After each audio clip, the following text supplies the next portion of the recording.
السلام عليكم ورحمة الله وبركاته. معلش الفترة اللي فاتت ما كانش في ماتشات وانا يعني متفق من اول يوم ان انا هتكلم زمالك بس يعني، فغالبا في كأس العالم هيبقى فيه سكوت يعني.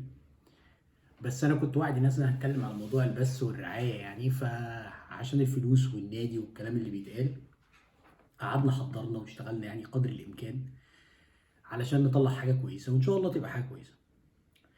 هو للأمانة الموضوع أنا لما دورت ما لقيتش إن أنا أول واحد يتكلم. الصحفي عبد الرحمن الشويخ من الناس اللي بيتكلموا في الموضوع كويس قوي، وبعدين لقيته قايل حاجات من اللي أنا كنت قايلها على موضوع البث يعني، والراجل مجمع معلومات ممتازة جدا يعني. هتلاقوها في أكاونته يعني، وأنا هحط السورسات بتاعت كل حاجة هقولها يعني. خلينا بس نبدأ الأول بإن الموضوع نقسمه اتنين: في بث وفي رعاية، يعني هما حاجتين مش حاجة واحدة. خلينا اول نتكلم عن البث مفيش اي حاجه غير اللي احنا قلناه قبل كده. الكلام ده قاله وطلع عبد الرحمن الشيخ قايله مع هاني حتحوت قبل تقريبا ما انا اسجل الحلقه بيوم او اتنين، بس انا والله ما كنت شفتها يعني. وقال ان الاهلي حصل على اجمالي في الاربع سنين 66 مليون، والزمالك هياخد 70 مليون في السنه، باجمالي 280 مليون يعني. انا ما عنديش تعليق، موضوع العقد اتمضى وما فيش يعني، خلاص الموضوع انتهى، والدوله قررت ان هي ده نصيب الزمالك وده نصيب الاهلي، ومرتضى رضي بكده وما تفوتش. يعني هو الموضوع ما كانش امر واقع من الدوله الحقيقه، لان الموضوع كله عبد الرحمن الشيخ كان اكد في مكالمته معاني حطيت اللي انا قلته، ان الموضوع كله قابل للتفاوض. كان ممكن نقعد ونتفق، ما كانش غصب من حد يعني، ما حدش مسكه ولا هو دراعه. بس مش هي دي قصتنا يعني. الارقام دي انا قلتها قبل كده في الحلقه اللي فاتت يعني لما اتكلمنا على البث. بس هو في حاجه تانيه، هي ان في انديه زي بيراميدز وزي المصري خدوا حقوق البث على النت لوحدها مفصوله، وبيذيعوا ماتشاتهم وبياخدوا من وراها فلوس. فانا مش عارف الزمالك اتنازل عن كل الحقوق المرئيه بال 70 مليون دول، ولا هل في امكانيه ان الزمالك يبقى لوحده بيذيع ماتشاته؟ لان المصري بيذيع ماتشاته وبيراميدز بيذيع ماتشاته. فاقل حاجه الزمالك بدل ما مثلا كوره بلس بتذيع ماتشات الزمالك، خلاص الزمالك ياخد ماتشاته ويذيعها على الاكونتات الاوفيشال او يعمل له ابلكيشن، وساعتها ممكن يبقى مصدر دخل يدخل حاجه تانية بخلاف المبلغ الزهيد جدا اللي الزمالك تقريبا يعني ما يغطيش ربع عقود اللعيبه يعني اللي عندنا في الفرقه يعني، اللي اتفقوا عليه في السنه يعني. بخلاف ان هم يعني المشكله في المبلغ كمان، ان هم دول 400 مليون كانوا اتقسموا 200 و200، فلما بقوا 400 رايحين للاهلي الموضوع بقى صعب قوي يعني. انت مش بس الرقم ده خسرت نصه، لا انت اديته للاهلي، فالفرق الجاب بيوسع اكتر ما هو يسع اصلا. فموضوع البث يعني ما فيهوش كلام كتير يتقال لانه انتهى. الموضوع انتهى ومفيش عقود هتتعدل. ولو حد متخيل او إن اداره النادي عندنا مرتضى متخيل ان هو هيضغط على على الناس بموضوع البث عشان يعدلوا له بموضوع الرعايه عشان يعدلوا له البث، ده مش هيحصل. اللي اتمضى خلاص احنا لبسناه. انا بس عندي امل في موضوع النت لو نقدر نستفيد، لان انت لو خدت حقوق البث اونلاين ليك انت، في ناس عندها استعداد. انا واحد من الناس انا مستعد اشترك في ابلكيشن يخص الزمالك يعني. لو في ابلكيشن يخص الزمالك هيبقى بيفيد النادي وبيذيع لي كل ماتشات النادي، انا عايز اتفرج عليه. انا واحد بشجع الزمالك وببقى شايف كده، وشايف ان في ناس كتير جدا خصوصا الابلكيشن اشتراكه هيبقى حاجه بسيطه يعني. فنقطه البث باقي فيها حاجه بس انا عايز اقولها.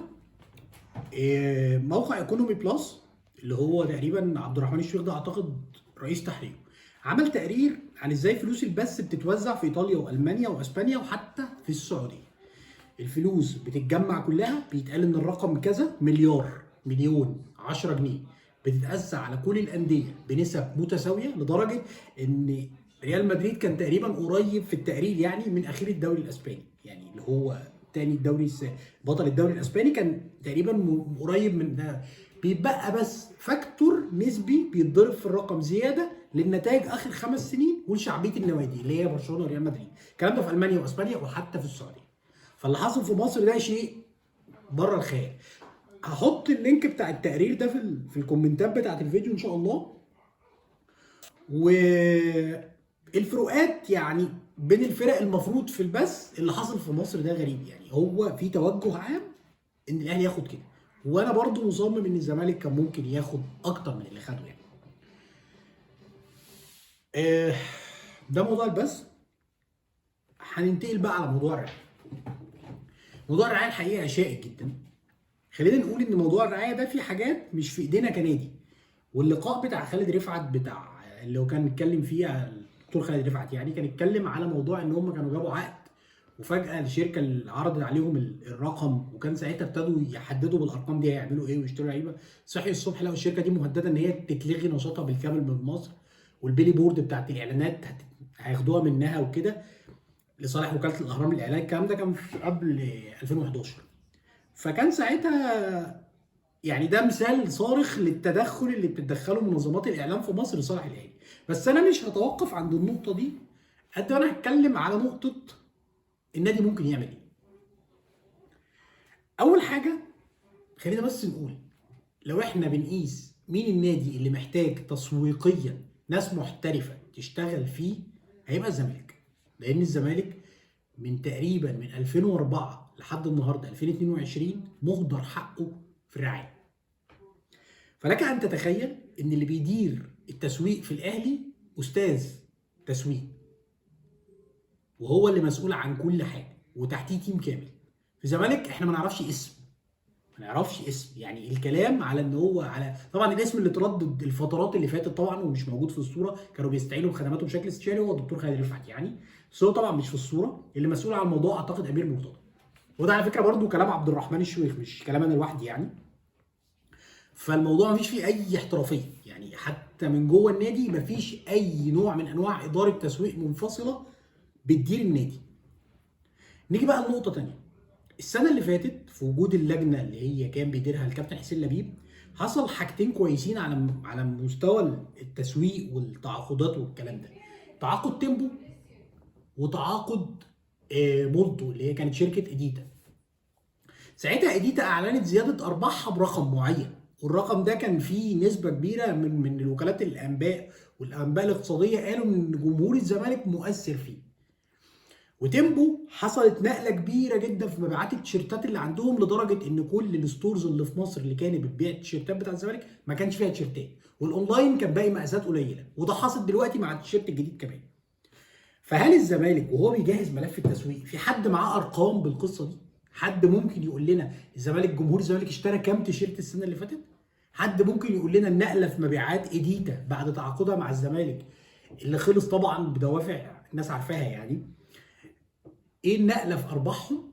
ايه اللي حصل؟ ما هو دي حاجات محتاج تحطها في ملف ان انت بتعمل ماركتنج وتسويق للنادي.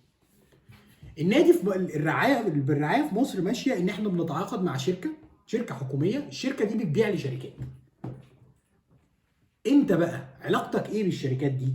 هي في النهايه الشركه الوسيط دي بيجي لها كذا بتنقل كذا، حتى لو هي مثلا بتحاول تقلل لك الرقم او بتحاول تصلح الاهلي، بس في النهايه انت لو ليك عروض هتقدر تاخد رقم كويس.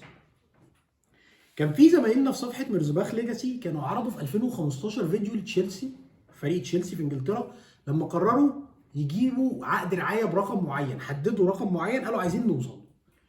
جهزوا زي، انا هحط لكم الفيديو برضو في الكومنتات، جهزوا زي شنطه كده فيها ميداليه البريمير ليج وفيها تيشيرت النادي، وجهزوا فيديو بيعرض كانك بعدسه ضيقه كده مع الفرقه في الملعب، مع الجمهور، مع شعبيه تشيلسي اللي زادت في افريقيا بدروجبا ومايكل اسيان، ومع يعني قدروا يعملوا بالفيديو ده تسويق مين تشيلسي. انت الزمالك تاريخك كبير قوي، انت عندك نجوم زي ميلا ومايكل اسيان بيجوا في التلفزيون واحنا بنشجع الزمالك. هل حد استغل ده تسويقيا في الملف؟ هل حد عمل كده؟ المهم ان الشنطه دي اللي احنا بنتكلم فيها دي اتبعتت لحوالي 40 رئيس مجلس اداره شركه من الشركات اللي معروف ان هي هترعى فرق الكوره او حاجه و30. ال 33 او ال 35 رئيس مجلس اداره دول كلهم ردوا بعروض لتشيلسي، وهم اختاروا اكبر عرض للنادي.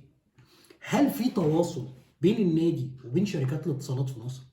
هل عملنا ماركتنج للزمالك كلوجو وكشعار بعت تيشيرت معاه ميداليه الدوري المصري مثلا على قدك، مش لازم تعمل البريمير ليج، ومعاه مثلا لقطات لشعبيه الزمالك اللي في افريقيا مثلا الولاد الصغيرين لابسين تيشيرت الزمالك وكلام النجوم الكبار؟ هل عملت بس حد عمل فيديو زي ده مع شنطه زي دي بحاجه شيك كده وراحت لرؤساء مجالس ادارات الشركات، هل ده كان صعب يعني؟ هل ده ممكن صعب ان هو يتعمل يعني؟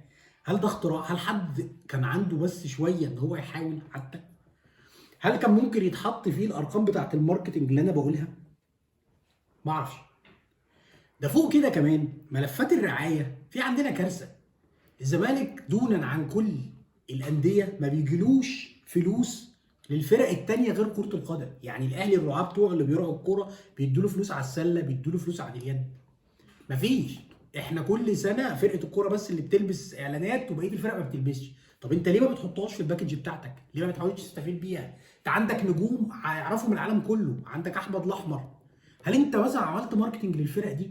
هل ما فيش شركه واحده عندها استعداد تحط اعلانها على فانيله فريق اليد او فريق الطايره اللي هو بطل الدوري والكاس في مصر؟ ما يعني هل ما فيش يعني بديهيات التسويق مش موجوده؟ سؤال بقى اهم، هل الزمالك كنادي في اتصال بينه وبين الشركات اللي محطوط اعلانها على التيشيرت؟ يعني احنا بنشوف المنافس دايما الشركات اللي بترعاه بتعمل فيديوهات لنجومه وبتنزل باكج لجمهوره وحاجات كده. هل الزمالك في اي وقت من الاوقات اي اعلان لبسه، سواء يمكن المره الوحيده في عهد هاني بيرزي لانه كان عضو مجلس اداره، هل مثلا البنك اللي حط الاعلان في السوبر او اللي هو كان على مدار السنين اللي فاتت كان بيحط الاعلان بتاعه، هل في اي تواصل؟ هل في نمره مسؤول في البنك ده على اتصال بحد في النادي؟ هل حد في النادي بيكلم الناس دي؟ كلها اسئله انا ما عنديش شك انها سلبيه. يعني لو دورنا اتحدى اراهن انت الصفحه الرسميه حتى ما بتحطش الرعاه في الصور بتاعت الفريق. يعني بيعها لهم. يعني النادي فيه حاجات كتير قوي ممكن تفرق. هتقول لي في قيود في الدوله وان الدوله مثلا حاطه مؤسسات معينه تتعامل معاها. يا سيدي حاول. هل انت حاولت؟ هل انت وصلت للناس دي والناس دي قالت لك لا مش هنقدم لك عروض؟ الزمالك اسم كبير، لو انت مش قادر تسوقه المشكله فيك انت. انت معاك سلعه كويسه تقدر تبيعها كويس. المشكله ان الرعايه والبث ده ملف مسمع مستقبلا، ومع زياده عدد وفروع المنافس احنا داخلين في ممر ضيق قوي. النهارده المنافس بيقول لك انا عندي اعلانات هتتعلق في 4 فروع او 3 فروع وانت فرع واحد. انت حتى ما استفدتش بفكره. يعني في انديه بره بتستفيد بفكره النجوم الكبار اللي بيجوا عندها انها تلحق تبيعهم بدري فيوفر لهم سيوله فتعمل حاجه زي فرع. هم مصر موضوع الاستاد ده مش قابل فيها، بس انت ممكن تعمل فرع للنادي. فرع ينقل لك يوسع على الاعضاء اللي زادت وداقوا وفي نفس الوقت يزيدك تسويقيا وماديا.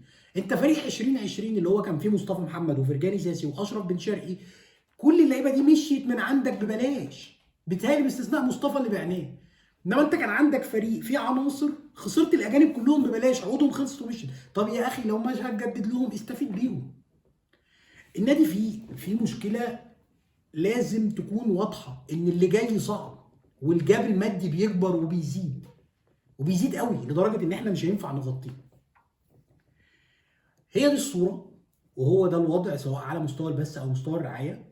يعني انا دورت وعلى قد ما اقدر على المعلومات، ما حسيتش ان في اي حد في النادي. يعني النادي عباره عن مجلس اداره وموظفين، مفيش بقى ادارات بتدير اي حاجه محترف بشكل محترف. مفيش اي اداره، لا اداره تعاقدات ولا اداره تسويق ولا اي حاجه خالص.